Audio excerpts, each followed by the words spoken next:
नमस्कार दोस्तों, मैं राजकुमार मौर्य प्रखर इंडिया यूट्यूब मंच पे आपका स्वागत है। यूपी की 9 विधानसभा सीटों पर उपचुनाव हो रहा है। उपचुनाव के लिए समाजवादी पार्टी ने सबसे पहले अपने प्रत्याशियों का ऐलान किया। अब भारतीय जनता पार्टी के प्रत्याशियों का भी ऐलान हो चुका है। भारतीय जनता पार्टी ने केवल अभी मिल्कीपुर और सीसामऊ विधानसभा सीट के लिए अपने प्रत्याशी का ऐलान नहीं किया है, बाकी सभी सीटों का ऐलान कर दिया है। कुंदरकी विधानसभा सीट से जब मैं वीडियो बना रहा हूं, समाजवादी पार्टी ने ऐलान नहीं किया है, लेकिन हो जाएगा कुछ देर बाद। रामवीर सिंह ठाकुर को दे दिया है। कुंदरकी के बाद गाजियाबाद की सीट पर संजीव शर्मा को दे दिया गया है टिकट। खैर जो सुरक्षित सीट है सुरेंद्र दिलेर को, और करहल से अनुजेश यादव को, फूलपुर से दीपक पटेल को, कटहरी से धर्मराज निषाद को, मझवा से सुच्च स्मिता मौर्य को। ये लिस्ट आ चुकी है। अब इस लिस्ट के बारे में मैं आपको बताना चाहता हूँ एकदम अच्छे से। जैसे सबसे पहले हम बात करते हैं कुंदरकी से। कुंदरकी से समाजवादी पार्टी का एक बहुत ही मजबूत गढ़ है, क्योंकि 62 से 65% मुस्लिम आबादी है।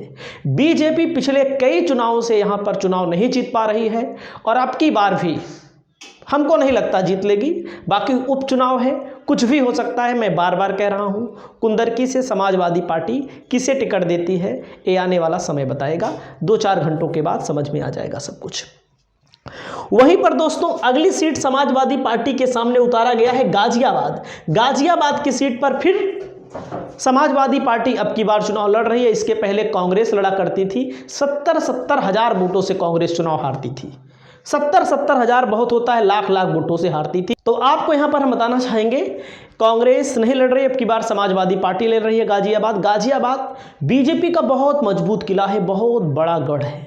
हकीकत बात है, बीजेपी का बहुत ही ज़्यादा मजबूत गढ़ है। देखते हैं क्या होगा, लेकिन यहाँ पर मैं मान रहा हूँ कि बीजेपी ही जीतेगी। वहीं पर दोस्तों अगली सीट आ गई है खैर की सीट। खैर की सीट पर आज तक समाजवादी पार्टी चुनाव नहीं जीत पाई है। आज तक का मतलब होता है जब मैं वीडियो बना रहा हूँ तब जब से समाजवादी पार्टी का गठन हुआ है, समाजवादी पार्टी की स्थापना हुई है, कभी नहीं जीत पाई। लेकिन 2024 में सपा को बीजेपी से 1500 वोट ज़्यादा मिल गया था 2024 के लोकसभा के चुनाव में, क्योंकि यह विधानसभा सीट अलीगढ़ लोकसभा क्षेत्र के अंतर्गत आती है।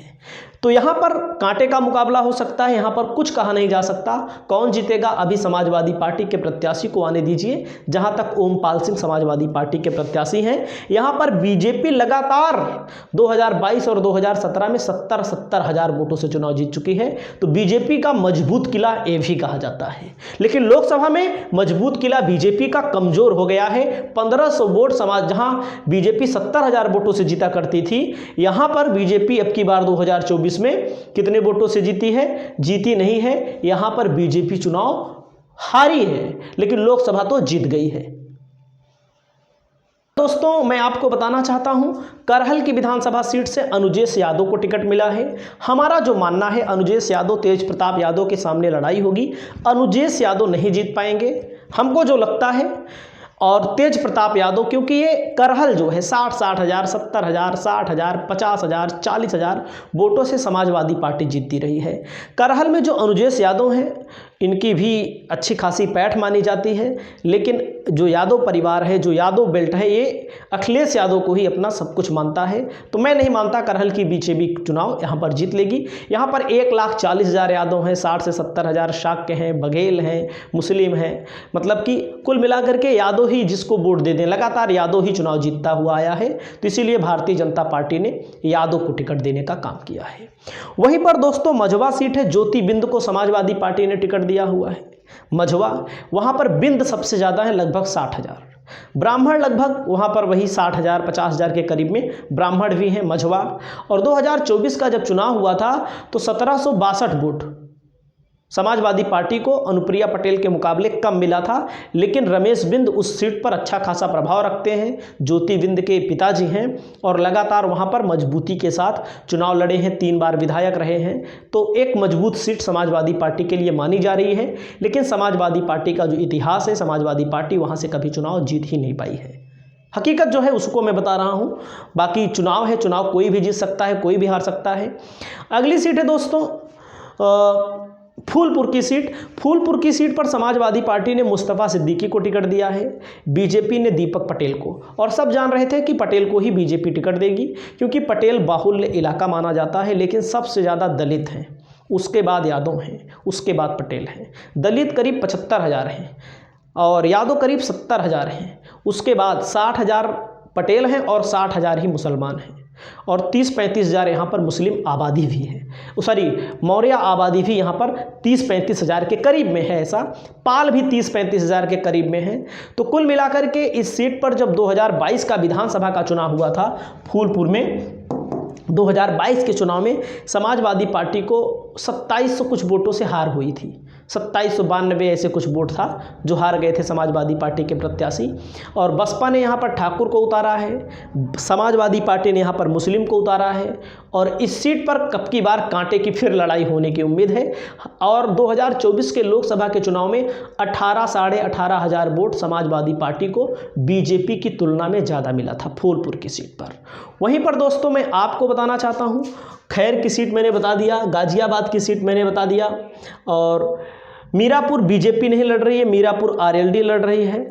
और अगली सीट है कटहरी पर धर्मराज निषाद को टिकट मिल गया है। अब की बार धर्मराज निषाद को टिकट मिला हुआ है। यह सीट कांटे में अब की बार फंस चुकी है, क्योंकि पिछले कई चुनावों से, यहाँ पर 2 चुनावों से 17 और 22 लालजी वर्मा चुनाव जीत रहे हैं, 6,000-7,000 वोटों के अंतर से जीत ले रहे थे। लेकिन अब की बात समाजवादी पार्टी के सामने कटहरी में बैकवर्ड कैंडिडेट खड़ा करके बीजेपी ने समाजवादी पार्टी का खेल एक तरह से मैं मान रहा हूँ लगभग खराब होने के संकेत मिल चुके हैं। अब आप हमारी बात नहीं मानेंगे, समाजवादी पार्टी के वोटर अगर आप हैं तो आप देखिएगा यहाँ पर समाजवादी पार्टी का खेल खराब हो सकता है। धर्मराज निषाद 3 बार विधायक रह चुके हैं। 45,000 जहाँ पर यहाँ पर कुर्मी मतदाता हैं, तो वहीं पर 30-35 हज़ार यहाँ पर निषाद मतदाता हैं। निषाद के साथ ब्राह्मण पहले नंबर पे यहाँ पर दलित हैं, 90,000 दलित हैं इस कटहरी विधानसभा में, और निषाद 30,000 हैं। ब्राह्मण भी अब समाजवादी पार्टी को वोट नहीं देता है, आप जानते हैं समाजवादी पार्टी को किसी कीमत पे नहीं देगा, तो निषाद बिरादरी भी अब इस ओर चली जाएगी। इसीलिए यहाँ पर टिकट मांगा जा रहा था भीम निषाद के द्वारा, और समाजवादी पार्टी ने यहाँ पर, चाहे आप मानिए लालजी वर्मा के ऊपर भरोसा जताया है, क्योंकि वे बड़े लीडर हैं, पुराने नेता हैं। तो इस सीट पर हमको लगता है बीजेपी अब की बार बाजी मार सकती है। कांटे का मुकाबला होगा। अगली सीट है मझवा सुचिस्मिता मौर्य। इसके पहले 2017 में चुनाव जीत चुकी हैं। कितने वोटों से? मैं आपको बता रहा हूँ, करीब 41,000 वोटों से चुनाव जीती हैं। तो इस सीट पर भी लड़ाई है। तो आपको अब सीसामऊ की सीट बची। सीसामऊ की सीट पर समाजवादी पार्टी ने इरफान सोलंकी की पत्नी को टिकट दिया है, लेकिन बीजेपी ने टिकट का ऐलान अभी नहीं किया है। हो जाएगा, चाहे जिसको होगा, लेकिन हो जाएगा। आपकी जो भी राय हो, आप अपनी राय को बताइए। एक एक सीट का पूरा जातिगत समीकरण लाएंगे। नमस्कार।